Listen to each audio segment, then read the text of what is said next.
Hello friends, bienvenidos. My name is Jen, aka Jen Colo on social media, your local witchy friend and intuitive guide through the occult.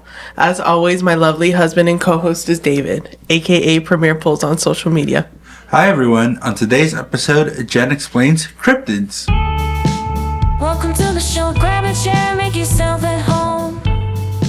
Jen's got stories to share, you'll never feel alone.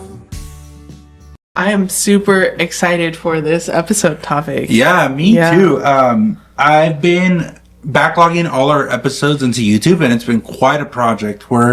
This is episode 71 already, so we're 71 episodes into this podcast, and there are so many subjects we've done. I've been talking to you about, like, we did water magic, we did scrying, like all these cool subjects.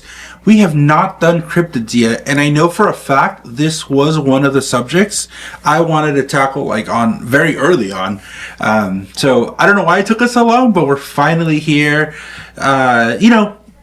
Like everything else, sometimes people go through the motions, and we've been going through episodes, and we'll be like, oh, this is an interesting topic, or I'm excited for this guest. But this episode specifically, I am excited for. We did, you did a lot of groundwork. I always, as a reminder, like to go into these kind of blind, kind of not understanding too much, so Jen can explain it to me, and then we can, have a discussion. But before we get started, any housekeeping or anything we need to go over? We got a lot of good reception on the Aries episode, mainly from Aries themselves, but Yes. Glad you enjoyed it. And then this Saturday, I will be at Infinity Coven in San Francisco offering live readings from 11 to 5 p.m. 447 Stockton Street in San Francisco. Come check us out. And what's the date on Saturday, the 29th? Yes. Yeah. So if you want to round out your March, come meet Genesis. She'll have some reading times available. It'll be great. And the Aries was incredible. I had such a good time with that episode. Your cousin, I think, loved it. She commented. And I kind of forgot, but I really did a whole archetype and a whole description of the hot Cheeto girl. Yeah, I love that the Spotify AI caught that and just said, this is the most interesting part of the episode. This is what I'm going to record. So at the very least, even if you're not an Aries or don't relate to that sign, that's a good one to listen to, just for some fun anecdotes and archetypes.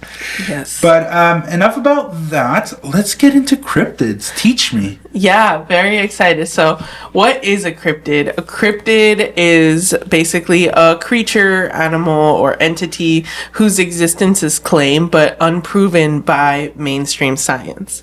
So, And at the core of it, that's what it is. That's like the definition. Okay. Mm-hmm. Okay. Yeah. Cryptids can be worldwide, regional, or even as niche as within your local city. The difference between a cryptid and a mythological creature, some people will say they're one and the same. Other people have very strong opinions, and they say that they're not the same because mythical creatures are more important to culture and folklore and religion and origin stories versus cryptids, which is just somebody saying, I saw this, and half the people being like, oh, that's cool, and half the people saying, oh, that's crap. So I see. Yeah, so a mythical creature could be like a unicorn, right? Mm-hmm. For the most part, we accept that we haven't seen unicorns in the wild, but they're very prominent in a lot of literature and culture, so they're kind of more of the mythical creatures, if I'm understanding correctly, could be the more kind of made up magical creatures. Yeah, sort of like dragon in Asia. Maybe some people claim to see a dragon, but it's more relevant in terms of for example, the Chinese zodiac. It's a very important archetype and energy.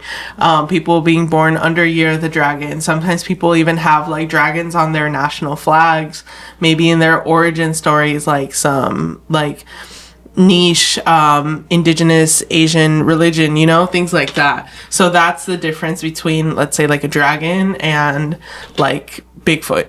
Yeah. But then there's a lot of crossover, right? Yeah. You can talk about possibly werewolves or shapeshifters where people had maybe claim to have seen a werewolf But there's also a lot of mythology there too, right? Yeah. Excellent. So it's really just, if you want to get into the semantics, that might be the difference, but some people think that cryptids and mythological creatures are one and the same. I feel like we'd also just do a whole episode on mythical creatures, which we might do, because that way we can also get more into the lore of those types of creatures, like unicorns, dragons, and I was going to say fairies, but also like with fairies, I think that's also one of the ones that people claim to have seen a fairy, right?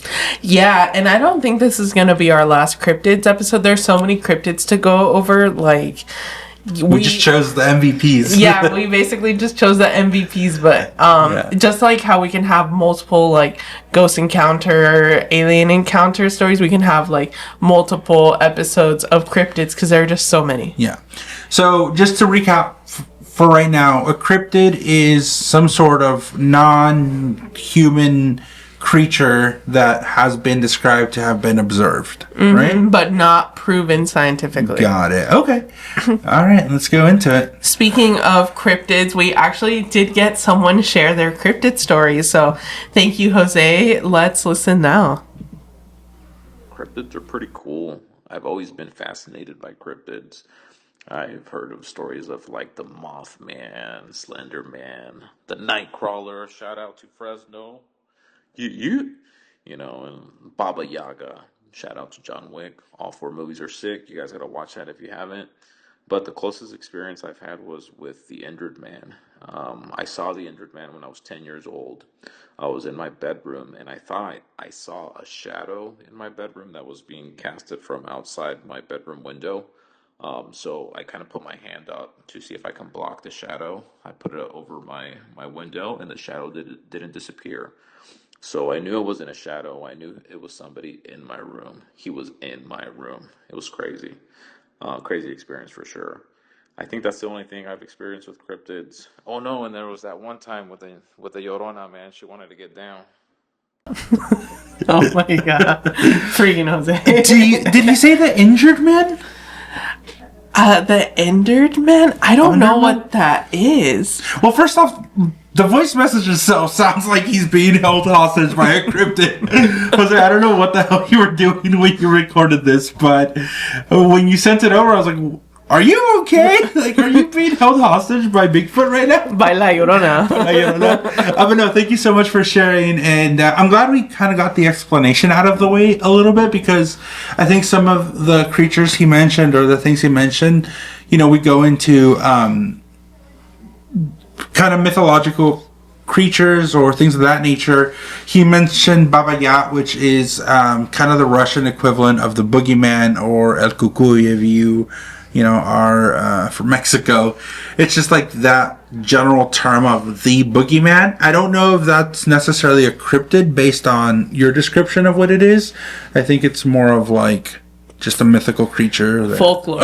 Yeah, exactly. Folklore. So it's like, for example, with La Llorona, have people claim to like, oh, I saw her. It's more like a story to get kids in line and to troll people. Exactly. It's not like something taken seriously versus like Bigfoot.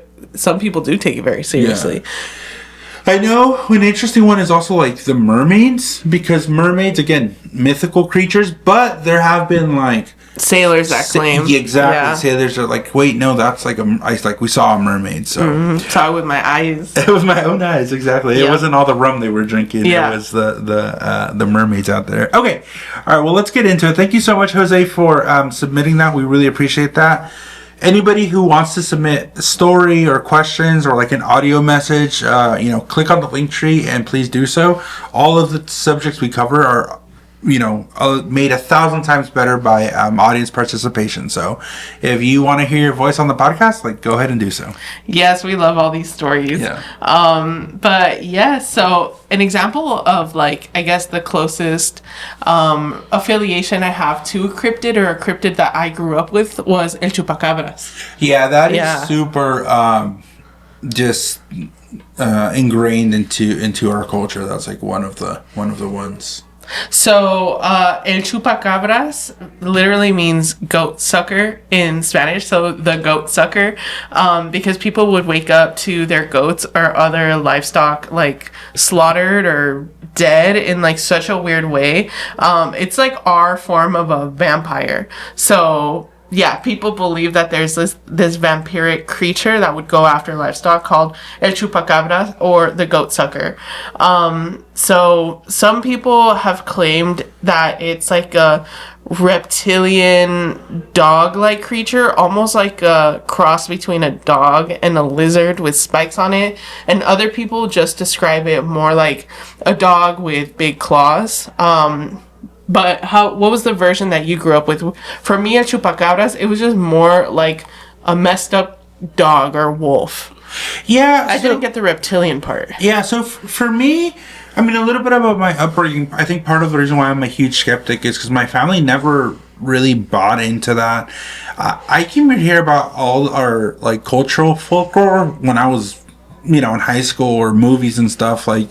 We never talked about that. Not because it was like a scary thing. It's just like, it's just not something we believe in. So for the Chupacabra, yeah, I mean, you see depictions of it all over the place.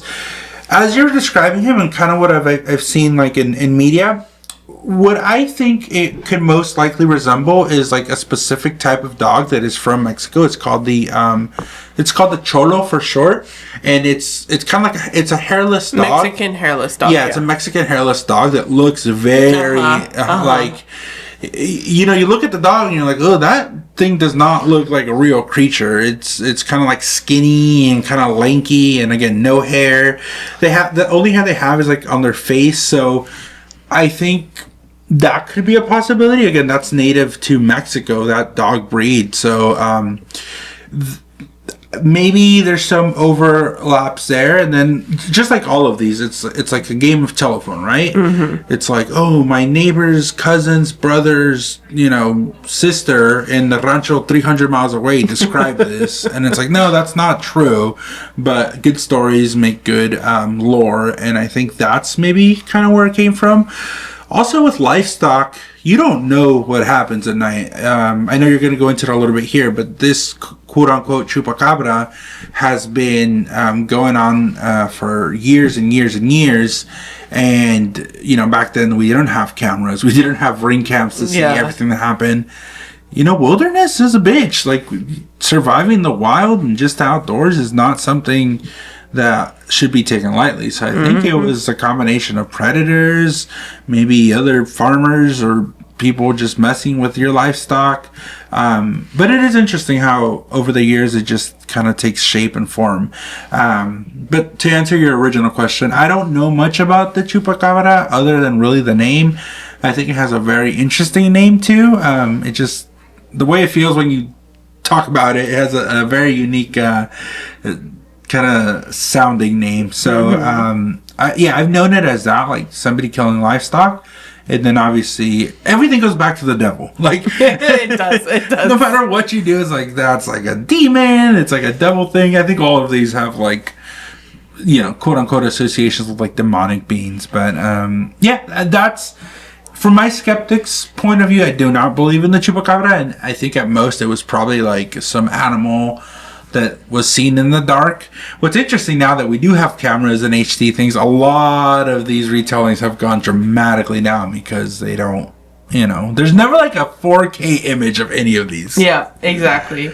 But the term chupacabras was first coined by a comedian in Puerto Rico in 1995. Oh, well, there you go. Yeah. Okay, so it's not even... Okay, go ahead. There were sightings from, like, Maine to Chile and... U.S. Maine? Like Rhode Island? Oh, yeah, okay. Like East Coast Maine to Chile. Yeah, people are like, oh, I've seen that thing too.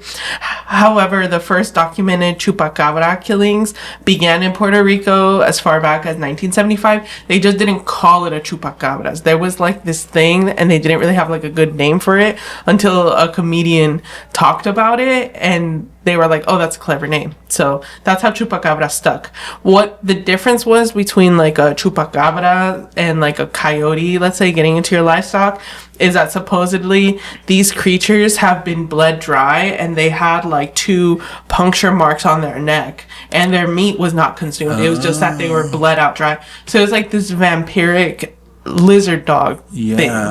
Yeah. Okay. I think that makes it more interesting. If these are first-hand accounts of what they've seen, okay, I don't think that gives validity to there being like a chupacabra, but that is a very different distinction of... See, I didn't know that. So this is cool. This is cool that we're learning. I thought the chupacabra was just like the mythical creature that went out and killed your livestock. I didn't understand that they like sucked the blood out, which is interesting because that's what the name literally is. It's a goat sucker. So okay. So that's why it was weird. Now, are these first-hand accounts from reliable sources that you know, or is it like in the oh my gosh, what are those freaking tabloids called? The National Enquirer, right? Oh, like those type of things. Like I got impregnated by Bigfoot or whatever. Ew. Yeah. So some research has been done into chupacabras. Even like University of Michigan got involved. Like the Department of Agriculture of Puerto Rico got involved. Like there was a good amount of time, money, and science spent into looking into the chupacabra. But did they find anything? I'm about to get to that. Oh, ooh. Yeah. Wait, let me interject a little bit here. So, if I don't know if we're still currently doing research, and I'm sure you'll talk about it, but let's say, for example, that there was a situation like this. Let's take it at face value and say, you know, there's a goat here with a puncture wound. I think as a scientist, what I would do is like, okay, let's analyze the subject, and then we have DNA and genome sequencing. So why couldn't we try to like get some of the DNA from the puncture marks, compare it to DNA that we have, you know, on record? We for the human DNA, we've mapped all of it, but we have a good understanding of what different animals' DNA looks like. So I think that would just be a really easy way to disprove it, right? Go to the source, get the samples, analyze them, and show that there's nothing there. Yeah, so like I said, a lot of research has gone into finding out what is going on with the chupacabra. Wasted money. No, it's not, because like no, I guess if you truly believe that there's a source out there killing your livestock, okay, I get it. Yeah, I think that as long as you get an answer, it's not wasted time or money, because that's a scientific process to prove or disprove. That's true. But anyway, they went back to like one of the first eyewitnesses, the principal eyewitness.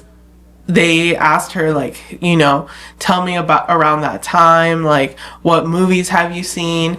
And so she saw the 1995 science fiction horror film Species, and there is specifically a character in there named Syl. So if you type in Syl from Species, she saw that movie before she reported that chupacabras got into her livestock, which is why I feel like in Puerto Rico there is more of like this reptilian side of a chupacabra versus in Mexico it's more mammalian, but they're both like vampiric. But yeah, the like reptilian one from Puerto Rico, this eyewitness was from Puerto Rico, and she saw the movie and then basically described Syl, the character, to a T as to how she described the chupacabras. So then it all came crumbling because the eyewitness didn't hold up. This is why I love science, right? Yeah. Because a scientist comes in with an unbiased opinion and says, let me look at the holistic picture. They're not, even what I had proposed, like jump straight to the source. They're like, no. Let me ask this person, what have you seen recently? What are your thoughts on this? So I like that. Mm-hmm. Yeah. And then the Department of Agriculture of Puerto Rico got involved, and they were basically like, hey, if your livestock have been affected by a chupacabra, call us so we can analyze. They did not set up a hotline. Well, I don't know about a hotline, but the Puerto Rico Department of Agriculture got involved, and they analyzed 300 slain animals that were claimed to be slain by a chupacabra. Imagine if they did that like today's day and age. The trolling would be insane. And they analyzed all the animals, and not all of them were bled dry. Some of them still had blood in them. So then University of Michigan got involved, and they were like, well, what's going on? And they did... Do you know what the mascot is for the University of Michigan? No, I forget. It's the Wolverines. That's funny. This was a personal mission. Yeah, this was a personal mission. So they did have some theories, and they're all very interesting, and I think you're going to enjoy them. So the first theory from the University of Michigan was the Mexican hairless dog theory. Oh, it was? Mm-hmm. Oh. Yeah, they were... Dude, I got that shit on my own. Because if you've seen like a naked cat, how it's like pink, and they also have some gray ones. Like the Sphinx cat? Yeah. Like the Mexican hairless dog is gray, and at night it can look shiny and extraterrestrial because it's naked.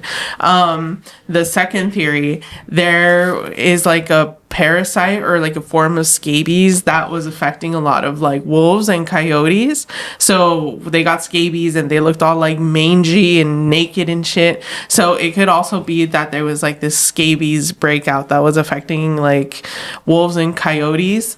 And then the third theory is that weak wolves or coyotes who maybe were too weak to hunt like normal prey out in the wilderness had to resort to going to farms, because then it's like shooting fish in a barrel, or you know, all your livestock are stuck and contained.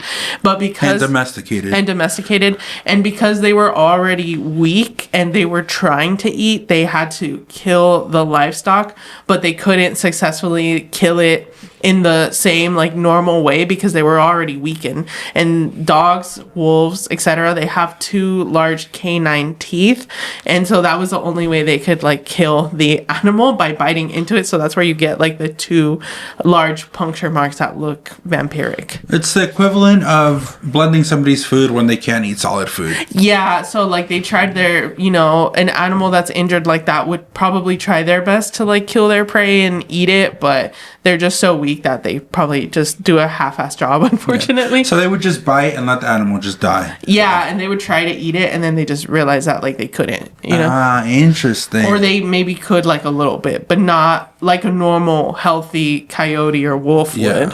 Interesting. Mm-hmm. Yeah. So those are the three theories from University of Michigan. And you know what? What also like comes to mind is like the human impact on the environment, right? None of this would have been possible without domestication, industrialization. You know, those wolves would have died out a long time ago in nature. They probably would have been eaten by other wolves.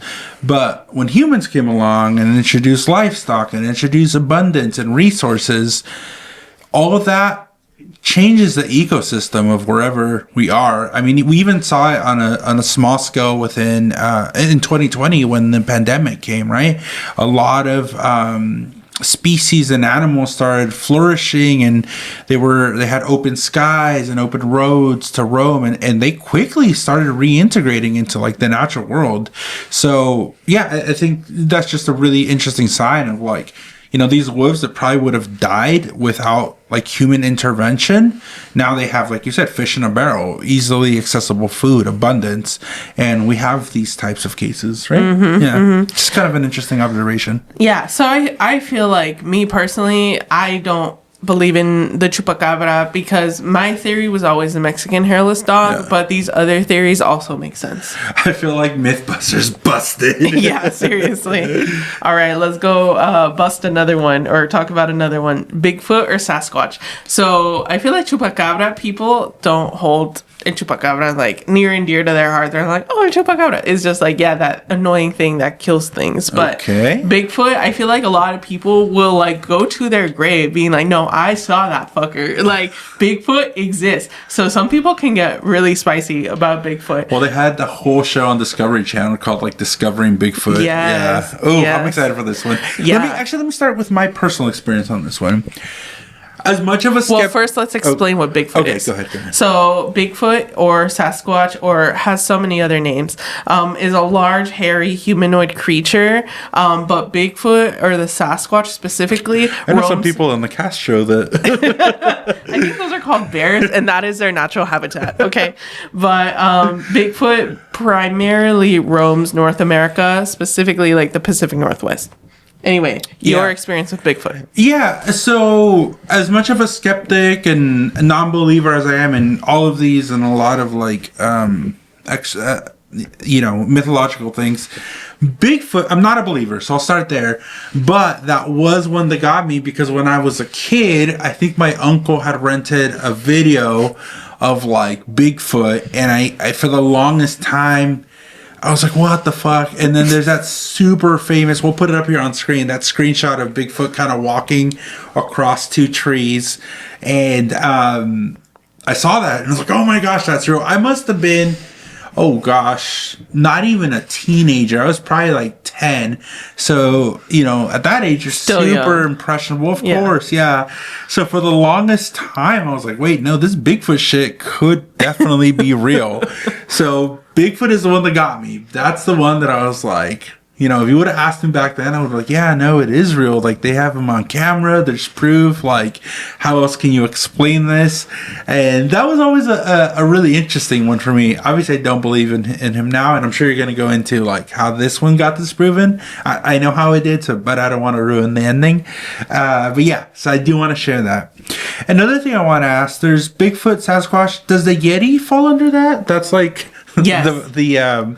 The Arctic version of Bigfoot, right? I was going to say, so part of the reason why I love Bigfoot is because there are so many versions around the world. So how we talked about, there is like worldwide cryptids, regional cryptids, and local cryptids. So a worldwide cryptid could be Bigfoot, and a regional cryptid is like el Chupacabras. So Bigfoot is described as, a large, hairy, humanoid creature with broad shoulders, no visible neck. It's like a giant ape. Yeah. Eyes glowing yellow or red, which is interesting because humans or any primate, they don't have eye shine. Yeah, so, any of the great apes. Yeah. And also, there is one guy that will go to his grave. He has a Bigfoot museum, and he's like, I smelled Bigfoot up close, and he was stinky. Like, he is, and he described it as if a raccoon died and rolled around in trash. Oh my gosh. And he's like, I swear I smelled Bigfoot, and that's what he smells like. So he's anyway, like, there's no other way. Yeah, so that's how Bigfoot smells. But yes. I went to, we've been to Yosemite a few times, and I think I might have sent you a picture. I deleted the picture, and I should have kept it because this would have been the perfect opportunity. But there's a gas station out by, as you're heading towards Yosemite. I believe it's in Mariposa. And they have this, like, you look at the sign, and it looks like a very official sign. And I think maybe to them it might be, but it's like, what to do if you see Bigfoot, or it's kind of like when they put the signs out of like, oh, there's bears in the area, so be careful. They had a Bigfoot one, and I, till this day, couldn't tell if it was like satire and cheeky or if it was real, which is super funny. I wish I had the picture. I don't have it. But yeah, we live in Merced, which is, it's known as the gateway to Yosemite. So Yosemite's only like an hour and a half away. Yeah. So I think obviously that's like a big place to be like, well, I saw Bigfoot, or I saw like this type of creature out there. But I saw that, and I thought that was super interesting. Yeah, so many cultures have their own Bigfoot. So, Bigfoot is known as Almas in the Caucasus Mountains, Yeren in China, the Yeti or the abominable snowman in the Himalayas in like Nepal area, the Yowie in Australia, and like so many more. But those are just some of the names that Bigfoot goes by worldwide. And because it's like a humanoid thing, I could see why Bigfoot transcends culture, race, religion, absolutely, location. Yeah. So that's what I was gonna say on Bigfoot. I think Bigfoot itself, as we've described it, as he's known culturally in the zeitgeist, I don't think that exists, but if like out of all of them, that's the one that could be most plausible, right? Because you can think of it as like the great apes. Like chimps exist and gorillas exist, and if we didn't know what the fuck a gorilla was and we saw one in the wild, we would be like, what the hell is that thing? Yeah. So yeah, Bigfoot, as far as I'm concerned, is not one that is way out in the ethos as far as like a mythical creature or a cryptid that would be very difficult to believe in, just because it is so closely related to a mammalian great ape, which I think is interesting. I think that's what, like you mentioned, has given it its lore and has given it some teeth for people who are like, what is there not to believe? It's just another great ape that's fucking out there. Yeah. But I don't know if you're going to describe it or if you've described it well enough yet, but is it like the reason it's a cryptid, it's because of like, its reclusiveness, its rareness, or like what are the characteristics of Bigfoot that make it that? Because a lot of people believe in it and have claimed to see it, but there is no scientific evidence for it. Got it. Okay, I see. Got it. Okay. Yeah. So yeah, Bigfoot, so interesting. Like, I don't believe in Bigfoot, but I feel like the one you could convince me on is Bigfoot. Like, that's the one that I would be most likely to believe. Because it's also, from my understanding, not really harming anything, right? A lot of these cryptids have a lot of, again, demonic shit. Yeah. It's always the devil. Bigfoot just exists. Bigfoot just exists like any other big ape that exists. I'm sure they're predatory, but it doesn't sound like they're doing any damage or like have any ill intention. He's just vibing in the woods. But the skeptics believe that this could just be people's like eyes playing tricks on them. Like you said, the evolutionary need to scan for like predators at all times. Sometimes we see things so that we can look at it more closely and realize there's nothing there. Like obviously people just pranking, trolling, because Bigfoot is, you know, so well known in the culture. Or it could be like a bear or a deer standing upright, because bears can stand upright. I was gonna say, have you seen a bear stand upright? It almost looks comical. Like, it looks like it's somebody in a suit, which kind of spoiler alert. But when bears stand upright, I mean, bears are huge. When you see a bear, usually they're on all fours and they already look big, but when they go bipedal on us, you're just like, holy shit. So, especially if it's dark or, it's not as like clear what you're seeing, I could definitely see that being a mistake. I know that deer have eye shine. I wonder if bears have eye shine. I don't think bears do. Yeah. Well, I'm going to tell you about my two favorite Bigfoot stories, and they are related to the Pacific Northwest or the West Coast. So the first one is in the 1930s. Some foresters in southern Washington in the Gifford Pinot National Forest, I don't know how to pronounce that, they would carve big footprints, like 2 feet big, and they would put them around the forest, specifically around the huckleberry bushes, because there were a lot of foragers and they would just go hard and just completely like take all the berries. Decimate the environment. Yeah. So in order to stop that, they would put these big footprints so people could be like, oh, hell no, I'm not going past here. There's something weird going on. So it was, I don't want to say a theft deterrent because it's not theft. It's like a scarecrow. Yeah, it's like a scarecrow. It was a man-made deterrent. That was the original purpose. Oh, okay. Yeah. And like it got picked up and people were like, I saw these things. But it was the forest rangers doing it. However, in 1958, there were big footprints discovered in the Humboldt area of California. Yeah. If you know anything about Humboldt, there's a lot of flower smoking in that area, so I'm already skeptical. Yeah, the Emerald Triangle. So there was a guy named Jerry Crew. He was a bulldozer operator for a logging company, and he discovered a set of like 2 feet long footprints in the mud. Damn, and 2 feet is a lot. Or like more like a foot and a half, maybe. But anyway, he was like, oh, this is weird. Like, this is not human. And then he told his coworkers, and eventually his coworkers started using the word Bigfoot to describe like what they've seen. And they saw more of these massive footprints at other job sites because they had multiple job sites. So then Jerry contacted the Humboldt Times, a reporter named Andrew, to talk about Bigfoot, because he's like, listen, we're just doing our job. And then when we come the next day, there are these huge footprints. Also, there are these big like oil barrels, and they get moved from like one place to the next. So if you have this big foot, these big footprints and things just moving around, like, this has got to be huge. This is a huge like humanoid thing. So he interviewed the lumber workers, and then he wrote about the articles about the mysterious footprints, and the story was eventually picked up by the LA Times and the New York Times. Once it hits the New York Times, that's canon right there. That's fact. So that's how more people got to know about Bigfoot in like the 50s and the 60s. So in 2002, Jerry's coworker Ray, he died. And his next of kin were cleaning out Ray's belongings in his basement. And in his basement, they found a large collection of carved wooden feet stored in the basement. And so this was a long con taken to the grave. Yeah. They only found out post-mortem. Yeah. But here's a trip. Do you remember those foresters of the 30s? Yes. Well, Ray knew them. And he wanted his own footprints to deter theft or people messing with the job site.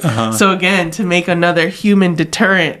That was the original intent, but it was so much fun that he just kept going with it, and he took it to the grave. That's awesome. Yeah. Okay, interesting, because you didn't touch on the other story. So they're all fucking pranks. Yeah. So again, I'll post the picture again, but this iconic image that you're seeing right now, I'm sure you've seen it. That turned out also to be a prank. The people who did it admitted it. It was just a dude in a Bigfoot suit. It was like a monkey suit that he put on, and he walked across, and they got the pictures. And for the longest time, all across like the country and like all the conspiracy theories, and 10-year-old little David believed that Bigfoot was real because they had him on a picture. They caught him, but these two guys again came out and said no, like it was us. And I think they had the suit and everything. And I want to almost say they like recreated it just to show everybody like no, it really was us. But it's just the people fucking messing with people, right? Yeah. But it's kind of crazy. I mean, they got all the way to the New York Times. You would think they have fact checkers, but I love it. I love it. I love when you could say these are harmless pranks. I think some people will be like, no, like you're instilling fear, and you know, there's no good reason to do something like this. But it's funny. I think when you find out about it and the hubris of it all, and just, you know, playing on people's gullibility and emotions. Yeah, Bigfoot's a good one. We might have to get a Bigfoot poster in here. Yeah. I feel like the vibe is really good for sure. Yes.